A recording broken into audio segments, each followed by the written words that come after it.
Hey guys, I'm gonna chill out with Sub-07 and welcome back to Let's Play Super Mario Sunshine. Last time, we found ourselves discovering a new area to visit, Noki Bay off in the distance. Thanks to the power of, for some reason, projections of light from the ground, we were able to uncover that secret little oasis. This time though, we're going back to Ricco Harbor to spice things up a bit. Now something I mentioned last episode, this game, a common criticism, and I think one that is kind of fair that is levied about this game, has a habit of reusing boss fights. I don't know why, it just kind of occurs a lot with this game. Like, there's just a lot of points where it's just like, yeah, fight that guy, and then a couple missions later, he'll just resurface again, or sometimes in a completely different area. It's an odd decision, but, could be weird. I mean, Sunshine's always been a bit weird, so I kind of respect it for that, but yeah, just a bit on the strange side. That being said, though, Mission 4 here, Secrets of Ricco Tower. We've already seen the tower, so we already know what to expect to get up there. Let's just do just that. Can very easily make our way over, and then miss again, because god damn it, if I can't fucking make a mistake every time we do this. It is worth noting, I'm already aware of the fact that one of the blue coins for this area is actually tied to the first mission of the game, or first mission of this area, that I did not grab, so we'll have to come back for that one. But that shouldn't be too hard to grab. For now, we can just head inside of here, and directly into the wall, because you can very clearly see the wall texture. Oops. Yes, yes, I get it, Bowser Jr. Oh, it's this thing. Funnily enough, this stage, if my memory serves me correctly, was actually referenced in Galaxy 2? I think it was called Throwback Galaxy? I don't know if the music was the same, but they used these same sort of wacky blocks with indents poking out of them. Oh god. Because of Mario's janky physics, at times this place can be a little bit scary. Just make sure you're not on the slopes when they get too steep, otherwise you will fall to your death. Like that. God damn it! That's what I get for trying to rush. That is entirely my fault.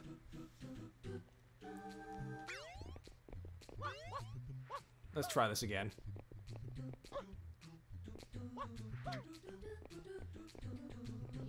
Yeah, these blocks are a bit scary for a lot of— well, what the hell?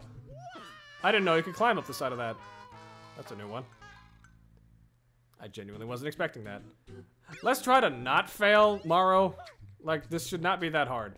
I've done this game how many times? We should be fine.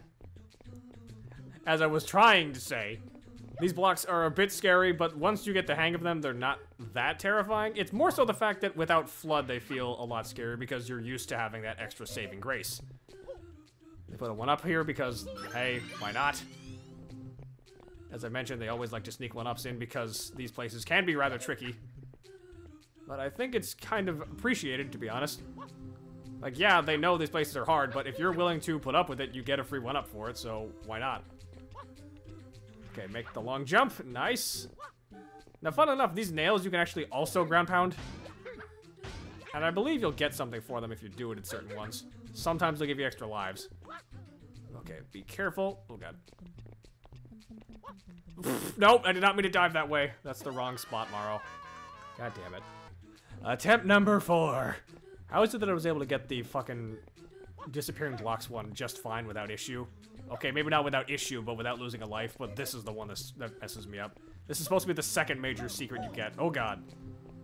Right, that's something I also forgot to mention. Weirdly enough, sometimes this is a thing that happens. If you do a dive and then recover from it while on a slope, Mario's momentum is oddly accelerated. I don't know why it does this, but that is an actual thing that can happen, so be careful. That's just something that can really screw you up if you're not ready for it. Okay, there we go. Okay, gotta keep a bird's eye view from this for safety. There we go.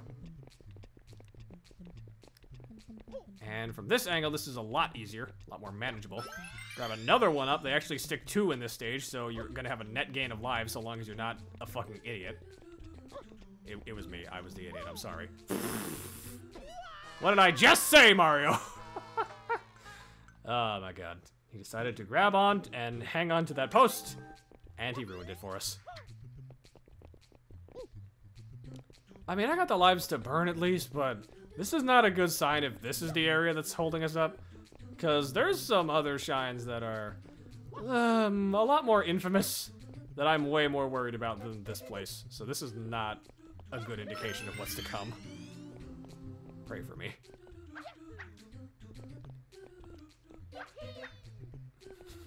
Well, at least Mario can sync up with the music. That's nice. Oh, God. Oh, my God, Mario.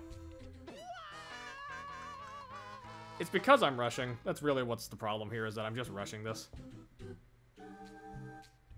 Just take your time. Don't focus on trying to be a hero, because that's not the point. It's trying to be efficient and not kill yourself. It's a marathon, not a sprint. That's when the red coins come in. That's a sprint. But yeah, the gears are on a set pattern, so long as you actually let them do their thing, you can easily traverse from one of them just fine. That's what I really should be warning about, because, ooh, make sure to grab on just fine, Mario, come on. So long as we're just keeping an eye on things, this shouldn't be too bad. Nice.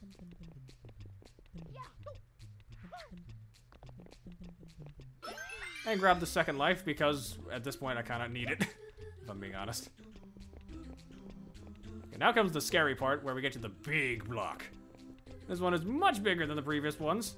I'm not really sure why this one of all things has to be giant, but I'm not opposed to it, I guess. Let's do this, get a nice aerial dive, and make our way to our shine. There we go.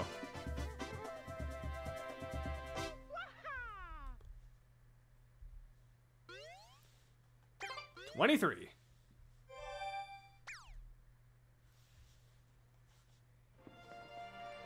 Now, we could go back and do the extra shine for that right away. I think we're going to save that for another time, though. One, because doing repeated shines for places and just looping back to places every so often, it gets a bit tiresome, if I'm being honest. And I like mixing things up for variety. And more importantly, Goober Blooper's back. I think we should deal with him first. I wasn't just kind of teasing when I said we reuse bosses. This guy shows up 3 times. How he even got up there is anyone's question. You guys got any idea? Looks like that huge blooper thing is over at the helipad now. Well, they don't really seem to understand how we got there, but they can at least say, yeah, that, how? Looks like it's our job to dispose of him, though. Shouldn't be that big of an issue, though. We got some construction gear we can use to get up there. Oh, God. Don't dive. That was not my goal. Oh, my God. The Goober Blooper's just kind of hanging out over there. We could use the rocket nozzle to get over there, but I don't actually need to. So we're just going to do this the old-fashioned way. Which is to say, hover. Now, Goober Blooper does bring a few tricks. That being, he actually figured out a new move. The old clothesline move. Should have seen that one coming. Actually, quite an interesting new trick for him, but it's not the most surprising thing. Because what else is he supposed to do in a place like this? Naturally, it's the same fight as before, just with that trick. So, have at it. Pull the cork out, and then just smash him and send him flying. Spits a bit more ooze out, so I think you should be a bit more careful.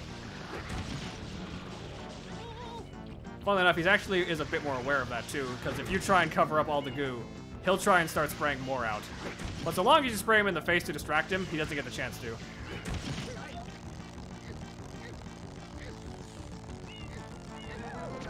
And get out of here, Goober Blooper.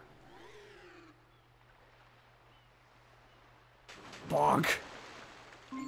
So I don't really know what happens in that case, because the last time we just kind of sent him flying over the horizon. There we just knocked him back into the ocean, so it's like, couldn't he just climb out? I guess maybe the impact was hard enough to kill him, but still. Well, at least we got the shine. Shine! 24.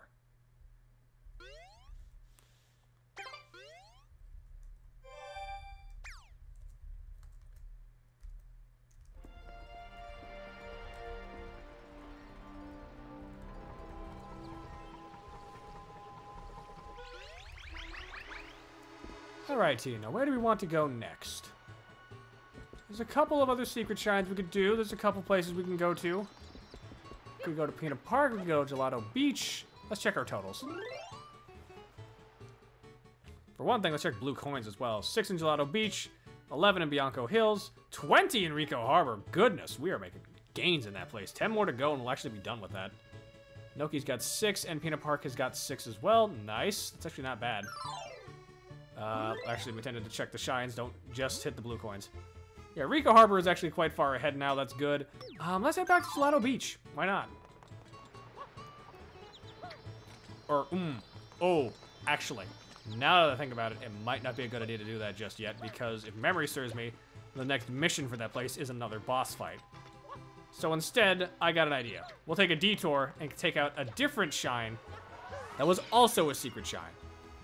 Because the third mission for Bianco Hills was its own secret. Also, yes, PD Piranha comes back. Who could have thought? But the Hillside Cave secret has not yet been taken care of with its second shine. Let's go take care of that right now. I'll see you guys inside of there.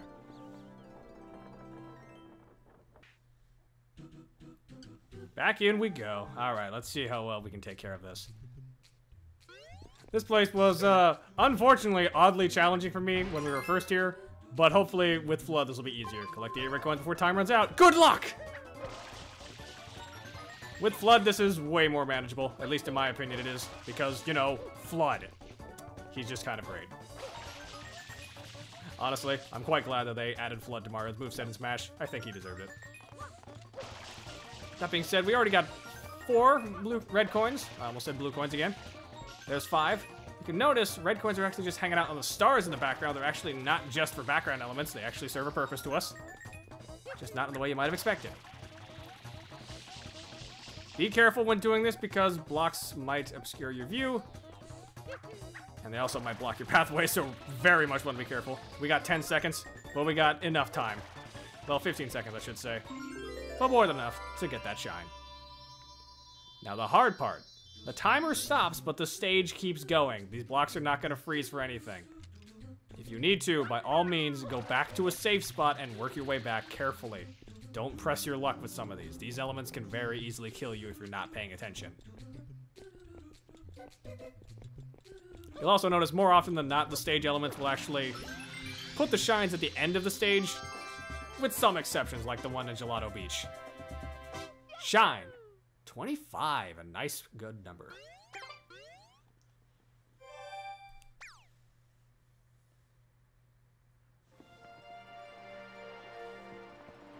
I would say we could go to Gelato Beach, but I still don't think it's a good idea to, because I don't want to front load us with boss fights in more than one episode.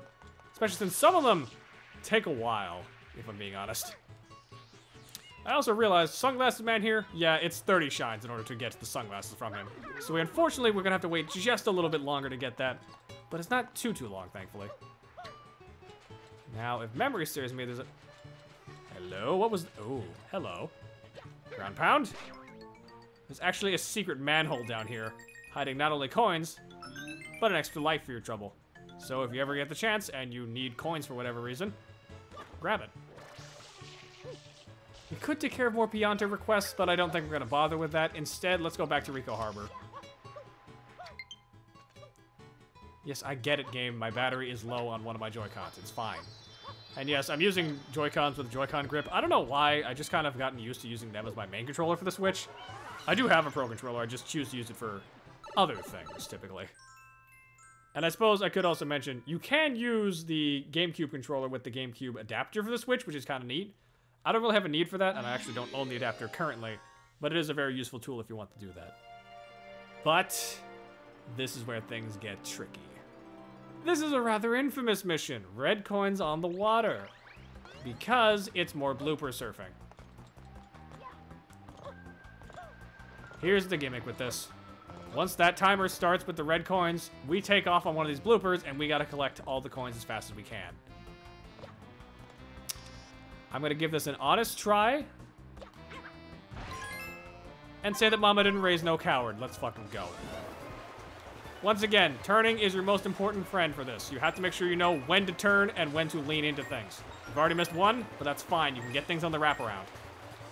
The coins are actually laid out in a completely straight path, so long as you're careful with them, you shouldn't have to worry too much about this.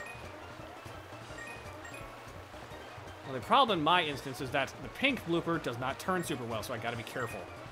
I'm not gonna try and get this on the loop back, and I'm gonna try and pick up some stuff right here. That's 3, that's 4.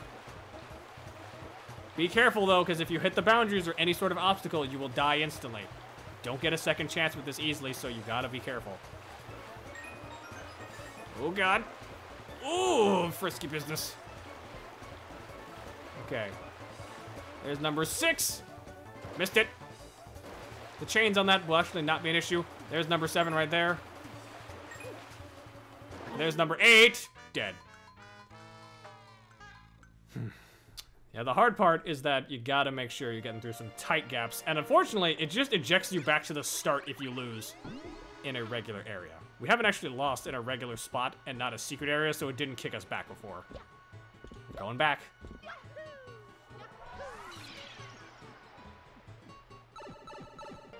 This is a pretty infamous mission for a reason, because there's also another catch with this. Once you get that shine to appear, the mission's not over. You're still surfing. There is something you can do about that, but for the longest time, people didn't know you could do that.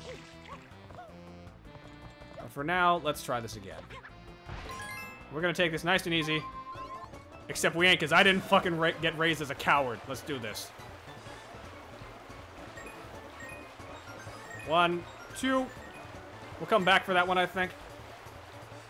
Really, the scariest ones are the ones that are located between tight surfaces or tight corners.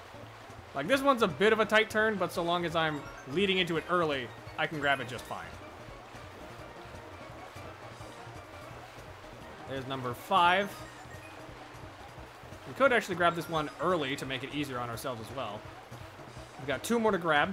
We've already seen their locations. We just got to actually, you know, reach them, which is the scary part, but sometimes you just got to go for the scary thing. 7, 1 more. We know where it is. We can just reach it. We'll be done.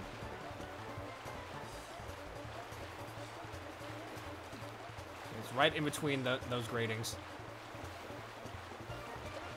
Okay, gonna make a jump over those logs to reposition myself. I'm trying to line this up just in a certain way so that I don't have to worry about oncoming hazards once the shine appears. Like this.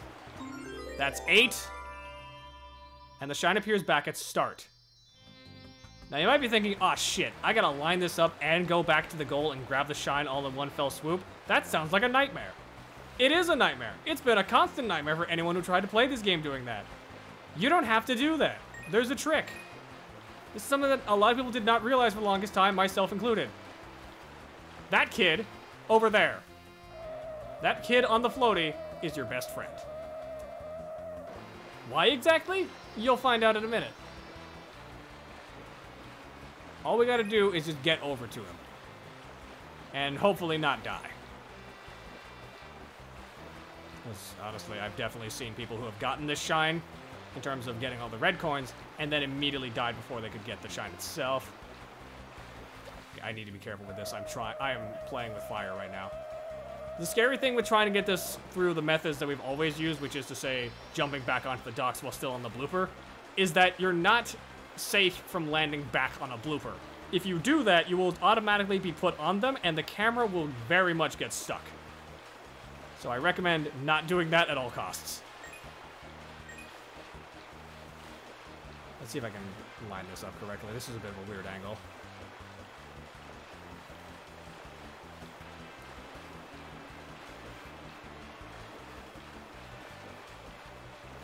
Oh my god, that kid is moving too. You gotta be kidding me. Essentially, what I'm going to just give away right now, instead of trying to surprise you with it, you hit that kid, you bounce off him, and the blooper is gone. You will not lose a life. It is the one obstacle in this whole area that will not kill you instantly if you impact it. I don't know why. I'm assuming it's because the inner tube is round and inflatable, so it's actually much softer to hit, but that is the thing that they're working with. And luckily enough, the bloopers actually move quite slow on land, so if you need to reposition yourself, that's fine. Now, what does it take to actually get this kid to show up? In the right spot? There we go. Whew, much better. I was not risking that after everything we just went through. Let's get this stupid shine and get out of here. Ooh, that was... Ooh! Flirting with disaster there. Get out of there, Morrow. Mayday. Shine. Whew. Thank goodness for that.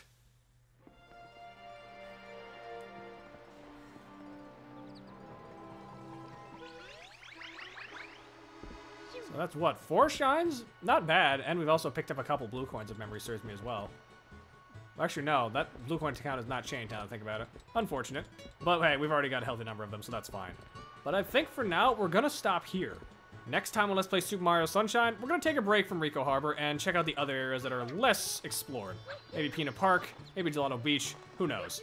But regardless, till next time, ice out.